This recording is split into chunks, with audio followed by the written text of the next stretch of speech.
Pijao Editores presenta Nuestra Cultura. Nuestra Cultura.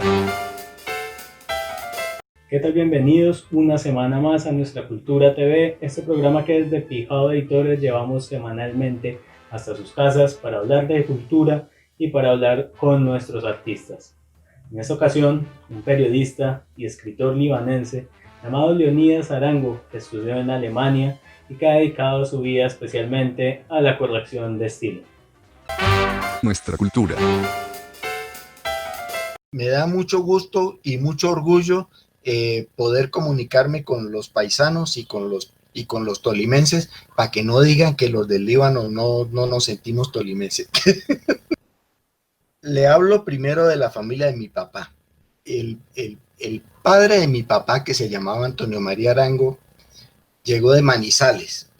Él era de familia conservadora. En unas guerras civiles en que estuvo, peleó con sus copartidarios, dijo que no iba a volver ni a Manizales y que iba, son palabras de él, y que iba a mandar para la mierda a los godos. Entonces se fue para el Líbano y allá cayó en un ambiente muy especial, que era un pueblo, eso fue hacia 1890, era un pueblo que había sido fundado por espiritistas y él cayó en esa onda. Entonces él estuvo como miembro de la Sociedad Teosófica.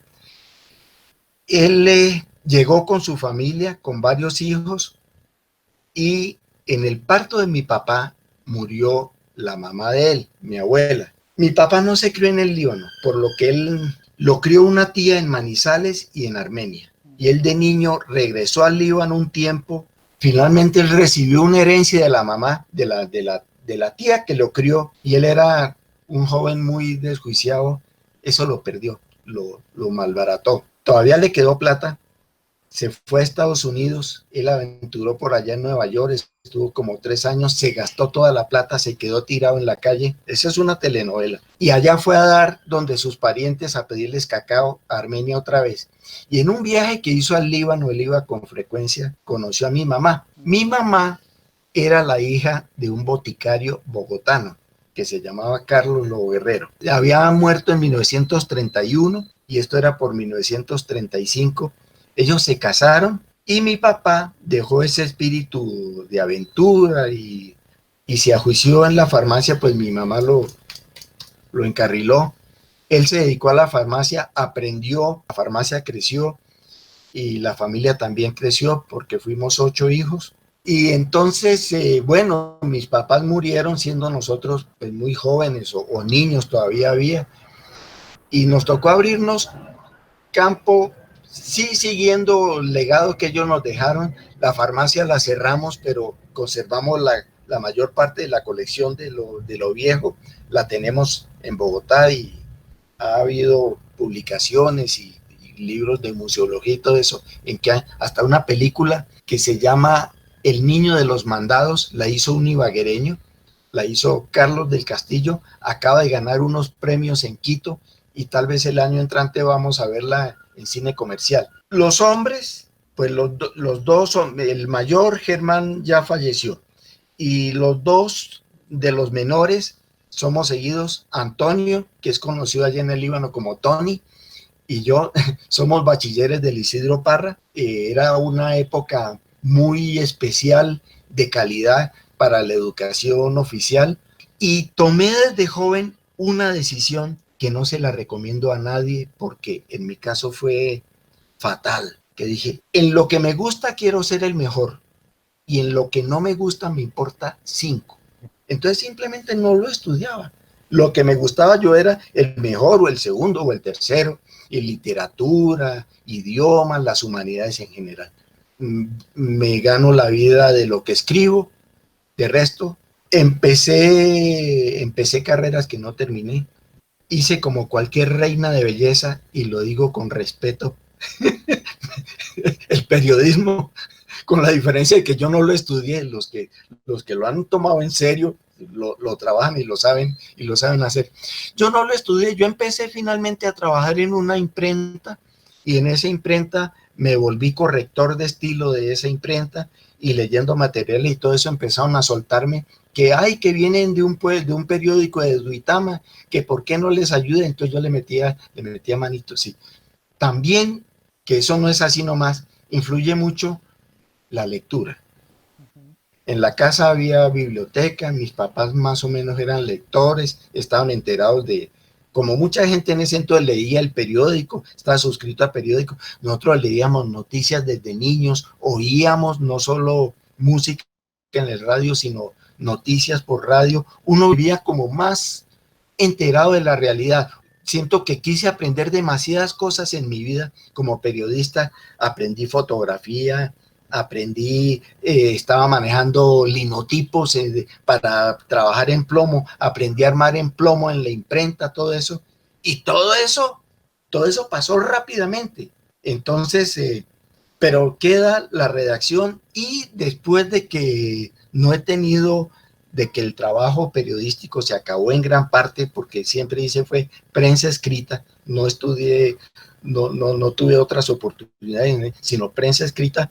Esa prensa escrita es de lo que menos se hace ahora y me gano la vida como corrector de estilo, eso sí me quedó.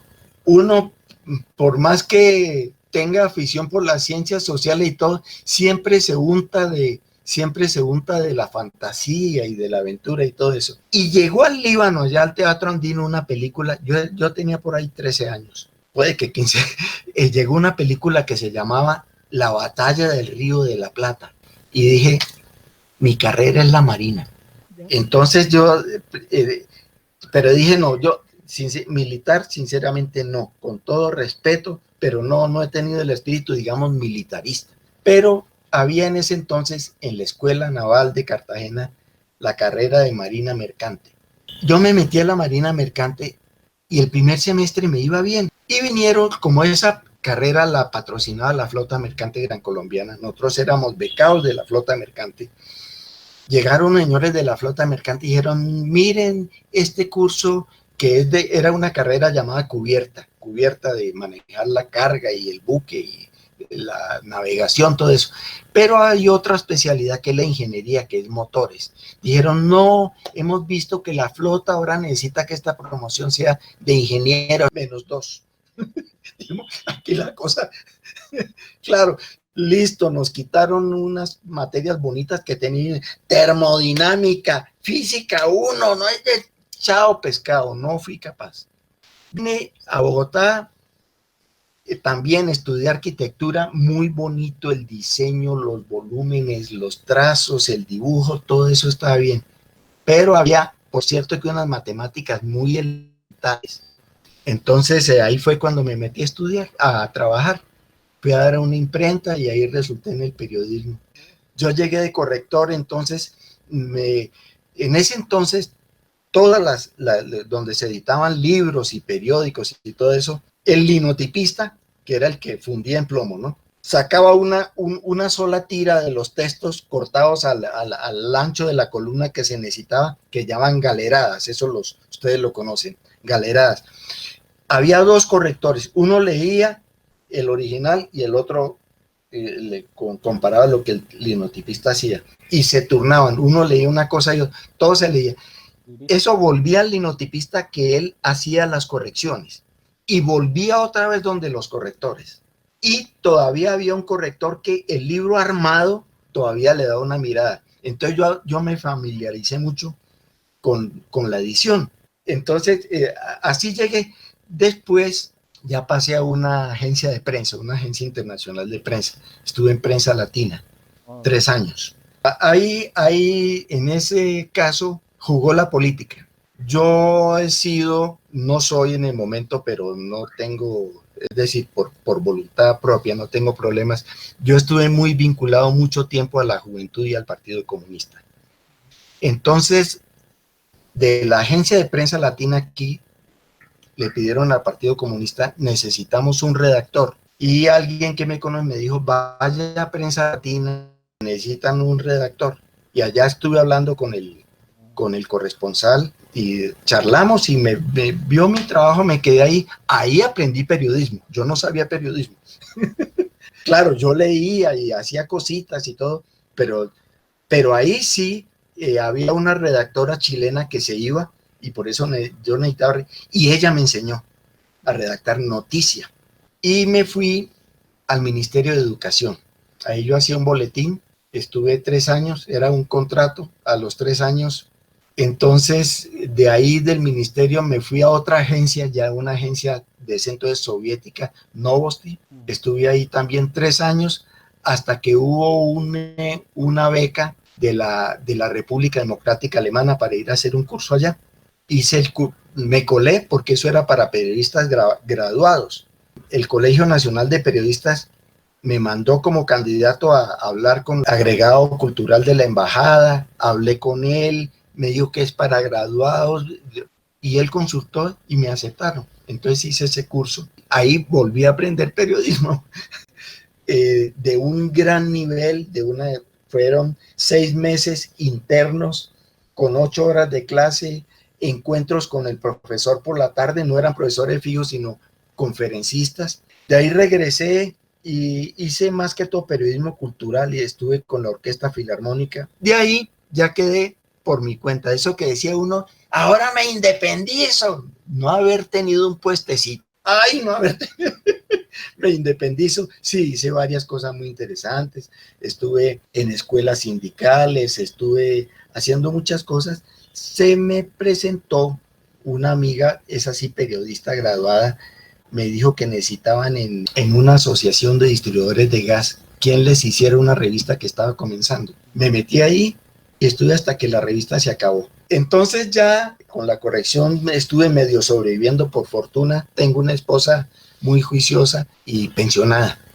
Ella en ese momento me ayudó mucho, me vi muy a gatas. Mi familia, mis hermanas y mi hermano me ayudaron mucho. Nuestra cultura. He visto varios programas, me ha encantado la temática, ver cómo vemos personajes que en la vida sabíamos qué había pasado con ellos, somos amigos y yo no sabía que usted esto, que esto, lo otro. Y pues de cultura tenemos que vivir para que no pase lo que estos días ha pasado, que estamos acabando el país sin necesidad. Entonces los felicito, es un programa que pues lo he visto hoy, le dejan expresar a uno lo que uno quiera. Es una invitación a todos para que vean nuestra cultura. Pienso que es muy importante y que ojalá se pueda multiplicar para que podamos tener desde muchas opiniones, mirar la ciudad, mirar la cultura y dinamizar mucho más lo que somos y lo que podemos seguir siendo y lo que vamos a hacer en adelante. Yo creo que la gente no tiene la culpa de no recibir cuando no se le educa. Es un programa educativo y me parece que esto nos va a ayudar siempre a tener una percepción mucho más grande que la que se puede lograr a través del arte en este caso. Nuestra cultura. En su vida, Leonidas Arango ha hecho lo que ha querido. Empezó varias carreras que no terminó, pero cuando dedicó su vida profesionalmente al periodismo, estudió en Alemania y además fue corresponsal de diferentes medios internacionales. Hoy sigue trabajando, sigue escribiendo y va a la segunda parte de su historia. Nuestra cultura. Entonces, como no tenía trabajo y acordándome de la experiencia de la farmacia, un oficio que se acabó y uno se acuerda de muchas cosas, yo empecé a escribir cositas. Y hay un médico que es historiador de la medicina, me lo encontré un día en la biblioteca de la Academia de Historia y le conté unas cosas. Le dije, no, mire, es que aquí hay esto y esto y esto y esto. ¿Estás trabajando en ese tema? Le dije, sí. Me dijo, ¿por qué no hazlo en forma de conferencia y vas a dictar esa conferencia? Lo hice y se la presenté. Me dijo, bueno, entonces presenta esa conferencia y yo ya te presenté allá, entras a la Sociedad de Historia de la Medicina. Listo, ahí quedé. Eso me estimuló mucho para escribir sobre historia de la farmacia. Pero por otro lado, a mi regreso del curso en Berlín, pasé por La Habana y ahí un colega cubano que me invitó a la casa, yo estuve ahí como 8 días, me dijo, camina al Museo de la Ciudad de La Habana. Esto en 1983. Me llevó al museo y había ahí un pabellón con una serie de cuadros como de héroes cubanos. Cuba se independizó de España en 1898. Y entonces me dijo, mira, decía una bandera, decía Misión Colombiana. Y debajo de la Misión Colombiana un óleo de un señor, José Rogelio Castillo. Le dije, no, él es un colombiano, un general héroe en Cuba. Por la noche en el apartamento le comenté a la esposa de él, historiadora, Marta Denis.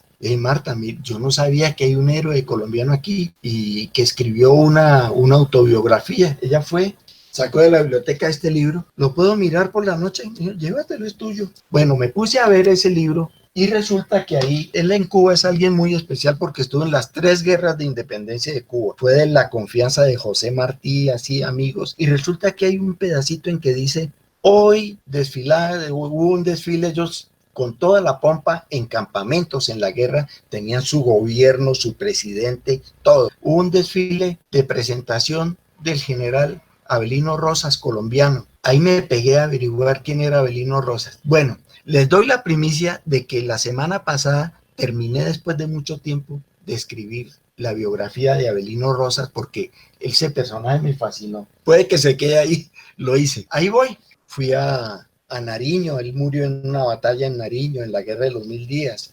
Fui a Rosas, a Popayán, en el Cauca, donde nació. En muchas partes, no, pues cuando estuve en Cuba no tenía idea del personaje, pero en Cuba hay unos historiadores muy interesados en el libro, pues, no sé, me animaron mucho. El primer libro que escribí fue en compañía con un ingeniero, ya él murió. Cuando se cumplieron 50 años del gas propano en Colombia, Colgas nos patrocinó este librito. Fue una investigación muy interesante. El segundo libro, ya como libro, resulta que a pesar de que no he vivido en el Líbano, siempre he querido mucho al Líbano. Y encuentra uno, eso sí, también una de las ventajas de estar por fuera de los cariños de uno, es que viendo esos periódicos, esos papeles del siglo XIX, yo encontraba al Líbano ahí. Entonces nombraban de otro modo a Isidro Parra y empecé a ver primero algunos temas que no se habían tocado en las historias que se han manejado en el Líbano y otras que se ven de otra manera. Entonces yo reuní unos 5 artículos y dije voy a publicarlos en un libro que se llama Sociedad, Cultura e Imagen, Desolvidos del Líbano. Ya estimulado por el Líbano, seguía haciendo cosas aparte y la alcaldía del Líbano me publicó este otro, que se llama Relatos y Retratos. Después libro no ha habido.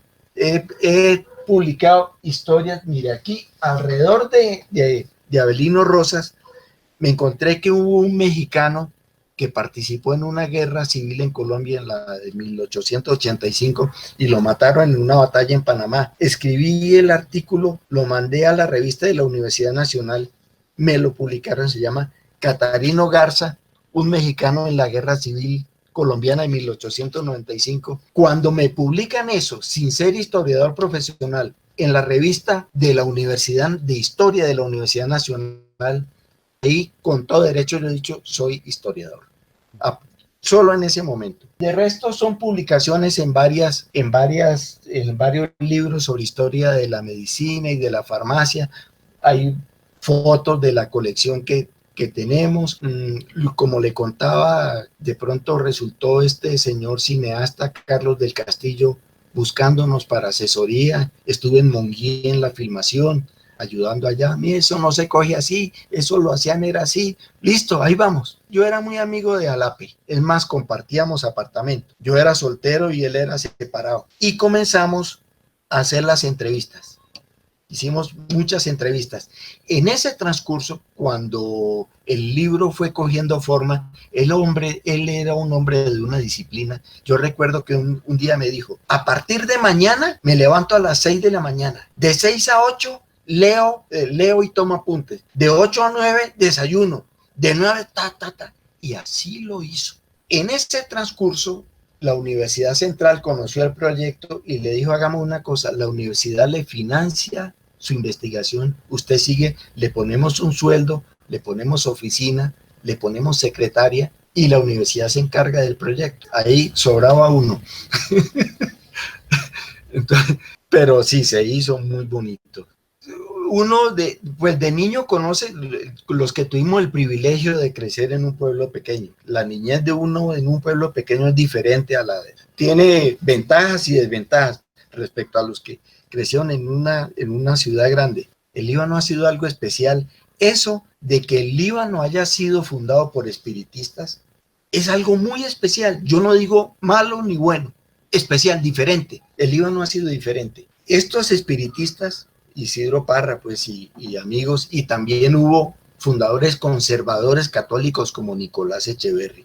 Estos señores leían literatura, venía de muchas partes del mundo, sí, literatura espiritista, ellos no eran ni filosofía, ni matemática, ni nada, eran inquietos, pero en un pueblo tan aislado como el Líbano, estaban conectados con el mundo.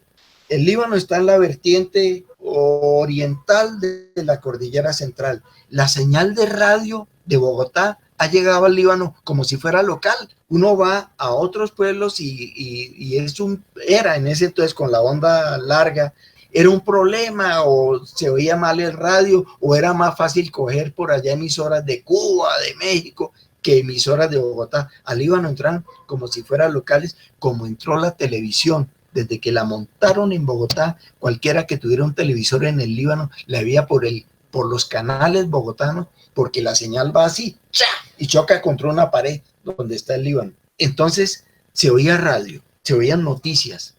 Entonces eso tiene el Líbano, estaba por radio y por prensa, estaba muy conectado al mundo a pesar del aislamiento, no había carretera, es una paradoja. Yo dicté clases a alumnos de periodismo y mi pelea era: ¿cómo quieren ser periodistas si no leen? ¿Cómo quieren ser periodistas, redactar noticias si no oyen radio? Si no oyen noticias, sí, pura música, pero si no oyen noticias por radio. Mire, el Tolima ha sido muy rico en producción de literatos. Si grandes literatos de Colombia han sido de la costa atlántica, no hay necesidad de mencionar a nadie. El Tolima tiene algo parecido. El Tolima es como provinciano, no tiene esos complejos de que tengo que escribir bien, que esta palabra es correcta o no, si me dan permiso de usar este gerundio o no. No. Eso ha dado una literatura vigorosa. Esa cultura y ese ambiente literario del Tolima como que va a explotar dentro de un tiempo. Hay unos planes de la Sociedad de Historia de la Medicina y me han planteado un trabajo que será para el año entrante ya. Entonces más o menos voy a tener ahí un oficio como periodista. Me siento, apenas desayuno, me siento, veo prensa de Colombia, de España, de Argentina, en español todo, de México, veo muchísima prensa. Eventualmente escribo artículos pequeños por ahí para publicaciones, o tengo cosas que me honran mucho, como la invitación de la profesora de historia en el Colegio Claret a dictar una conferencia entre los dos sobre los bolcheviques. Tuve hace unos días también un foro por internet sobre el general Avelino Rosas con unos historiadores de Nariño. Eso se coordinó desde Puerres en Nariño, del pueblo donde mataron a Avelino Rosas. Bueno, así, quieto no estoy. Nuestra cultura. Gracias por acompañarnos en un nuevo capítulo de Nuestra Cultura TV. No olviden suscribirse a nuestro canal, seguirnos en Facebook, dejarnos sus mensajes, sus comentarios, sugerirnos invitados, y estamos conectados durante la semana. Hasta el próximo capítulo con una nueva historia y un nuevo invitado. Nuestra cultura.